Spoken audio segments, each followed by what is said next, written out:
Bonjour, bonjour les conquérants, bonjour les guerriers et les guerrières de l'Éternel, bonjour les warriors.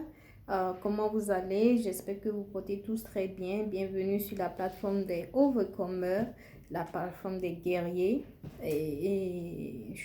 Si c'est la première fois que vous nous rejoignez sur cette plateforme, alors je vous souhaite la chaleureuse bienvenue. Je m'appelle Claire.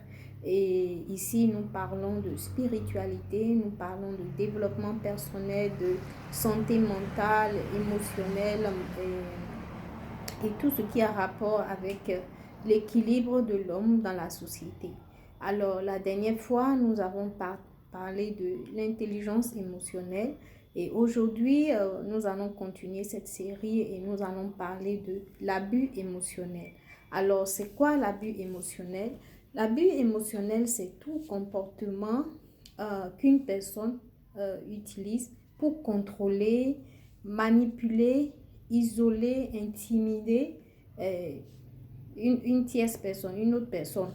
Donc, c'est une personne qui est vraiment égocentrique, euh, qui est vraiment sans compassion, comment dire, qui a une dureté de cœur et qui a tendance à être très possessif, qui a tendance à se manifester comme un dieu dans la vie de son prochain. C'est quelqu'un qui aime contrôler, qui aime manipuler et qui aime intimider. Alors, je vous exhorte à à aller revoir l'une de nos vidéos de l'année dernière qu'on a discuté sur l'estime de soi et qui parlait de euh, en quoi, comment l'estime de soi affecte nos relations dans l'âge adulte. Alors, le problème avec l'estime de soi, c'est que l'estime de soi se développe dans l'enfance. OK? Donc, et l'estime de soi se développe en fonction des relations que l'enfant a développées avec les parents, notamment comment les parents ont pu assouvir aux besoins de l'enfant. Si l'enfant a suivi, a eu des soins vraiment bien attentionnés ou on prenait soin de lui quand il était dans le besoin, l'enfant développe un attachement sécurisé avec ses parents, avec ses parents, la personne qui prend soin de lui. Maintenant, si au moment de l'enfance, quand l'enfant a besoin de quelque chose, l'enfant est rejeté, l'enfant est négligé et la maman ne s'intéresse pas vraiment à lui ou elle est négligente, alors l'enfant développe une insécurité d'attachement au niveau de l'attachement. L'enfant ne s'attache pas à elle. Ça veut dire que quoi? Quand l'enfant a besoin d'elle, il préfère, comment dire, s'éloigner, s'isoler pour ne pas avoir à déranger la personne, le parent qui prend soin de lui. Il y a aussi, comment dire, des parents qui, euh, qui ne rejettent pas, mais ils ne sont pas consistants dans la manière dont ils prennent soin des enfants. Parfois, ils sont là pour eux, ils prennent bien soin d'eux, et même parfois, c'est le rejet. Et ça, tout ça aussi, ça fait que l'enfant développe un attachement d'insécurité et de résistance à cette personne. Et quand l'enfant développe ce type d'attachement, c'est-à-dire soit l'enfant a été bien entretenu dans le temps et dans l'espace, donc il est sécure, il n'a pas, comment dire, peur de faire confiance aux autres. Et dans les autres cas, quand c'est le rejet ou le manque d'attention, le manque d'amour, le manque d'affection, alors ils développent des attachements d'insécurité. Et c'est ça qui se répercute dans la vie de ces adultes quand ils grandissent. Et si pendant l'adolescence, ils ont eu aussi des relations où ça ne s'est pas bien passé, et qu'ils ont eu des blessures émotionnelles, si entre l'adolescence et le début de leur vie conjugale, ces personnes n'ont pas pris le temps de se soigner émotionnellement, mentalement et spirituellement, alors ils rentrent dans les relations amoureuses, ils rentrent dans les mariages avec des bagages énormes. Ils rentrent avec des insécurités énormes et ils projettent sur leur conjoint ce qui se trouve dans leur mémoire ou ce qu'eux-mêmes font. Parce que puisqu'ils n'ont pas pris la peine de se soigner, de voir un thérapeute ou bien un coach de vie ou un éducateur pour les conseiller, pour les amener sur le vrai chemin, sur le bon chemin, alors ils font des projections sur leur conjoint. Ils ont peur qu'un jour, peut-être le conjoint les laisse tomber ou bien ils pensent qu'ils ne sont pas assez bien pour cette personne ou ils ne sont pas, je ne sais pas, ils ont un manque à l'intérieur d'eux. Et au lieu de prendre du recul et de se soigner, de faire une rétro-inspection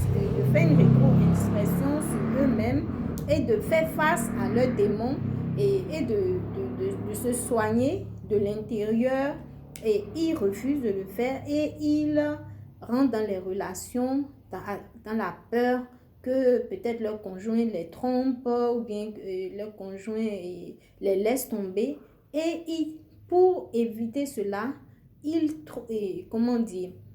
ont tendance à contrôler cette personne.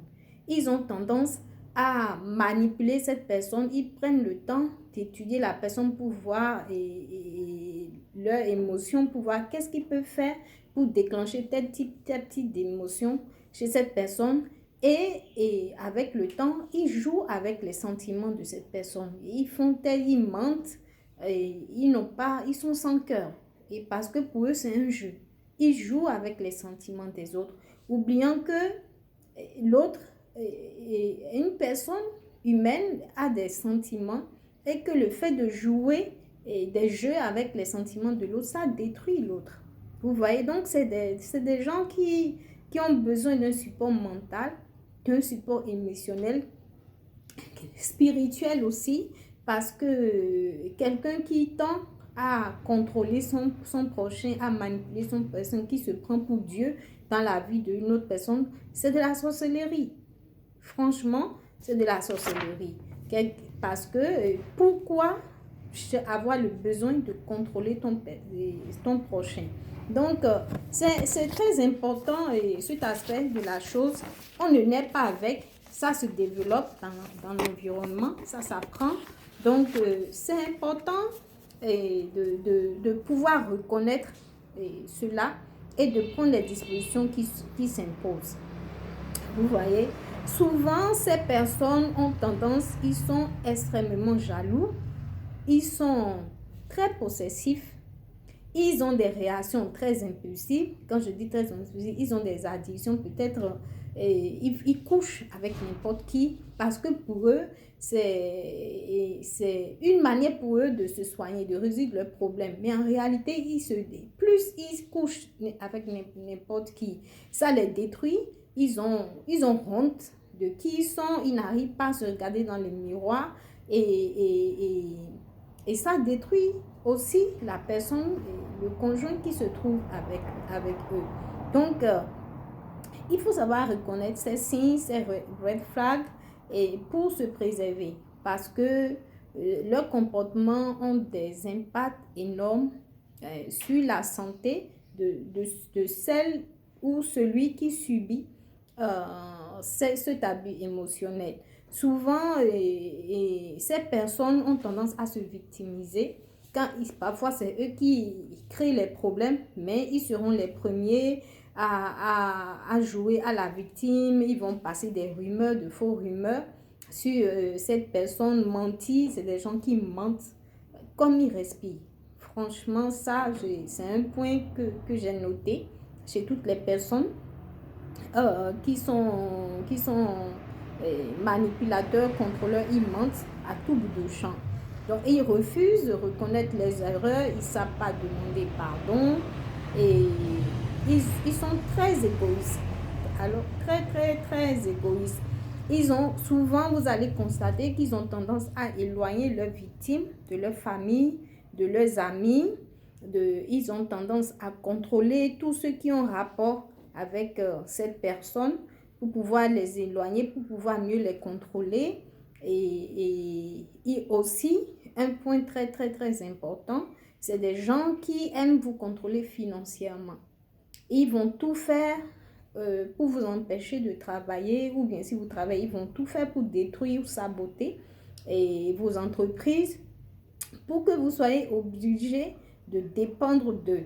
Parce que si vous dépendez financièrement d'eux, ce sera plus difficile pour vous de vous séparer d'eux. Donc, puisqu'ils ont peur que vous vous séparez d'eux, ils mettent tous les garde-fous en œuvre pour vous empêcher de partir. Mais le problème, c'est que leur comportement, ils vous punissent en vous négligeant, en vous privant d'affection, en vous privant comment dire, de rapport d'intimité. Quand je dis intimité, je ne parle pas de sexe, mais je parle de relation, connexion, de communication. Ils ne communiquent pas avec vous, ils vous mettent dans le silence et vous êtes perdu, ou bien il peut dire quelque chose et quand vous répétez, il vous dit non, mais moi je n'ai jamais dit ça, mais tu te fais des idées, ou ils vous humilient en public, ou ils vont dire des choses et ils vont dire non, bon, je ne disais pas ça comme ça, c'est juste pour plaisanter. Vous voyez, donc ils jouent avec votre cerveau, ils font que vous doutez comment dire, de votre mental. Ils vous font passer pour une folle et, et ils ont tendance à vous faire passer pour des gens mauvaises ou bien trop colériques qui ne savent pas, mais ils sont toujours à vous porter, ils vous, comment dire, ils vous font un portrait de mauvaise personne, mais en réalité, c'est eux qui stimulent ces émotions-là chez vous à cause de leur insécurité. Alors, l'impact sur la santé de la victime est vraiment néfaste. Ça détruit votre estime de soi, ça vous traumatise, ça vous fait rentrer dans la dépression et vous êtes stressé, vous êtes anxieux tout le temps parce que vous ne savez pas bon, qu'est-ce que je vais faire maintenant, parce que quel que soit ce que vous ferez, ces personnes ne sont jamais satisfaites. Et ils sont toujours en train surtout quand vous êtes dans une relation amoureuse, vous êtes juste là pour subvenir à leurs besoins. Ils sont toujours en train de chercher le meilleur ailleurs. Bon, aussi, ce sont des gens qui ont besoin de stimulants. Ils ont grandi dans un foyer où il n'y avait pas le calme, il faut toujours des disputes, après il faut faire la paix. Donc, ils ont besoin tout le temps de ce chaos-là, de cette excitation-là. Ils ont besoin de l'attention des autres et c'est pourquoi ils ne sont jamais fidèles dans les relations parce que ils sont vides de l'intérieur, ils n'ont pas une estime de soi, donc ils ont besoin de l'attention de plusieurs personnes pour se sentir important, pour se sentir quelque chose. Donc, si vous êtes dans une relation pareille, franchement, prenez du recul. Soyez financièrement indépendante et libérez-vous de ces personnes, sinon au fil des années, votre santé va se détériorer et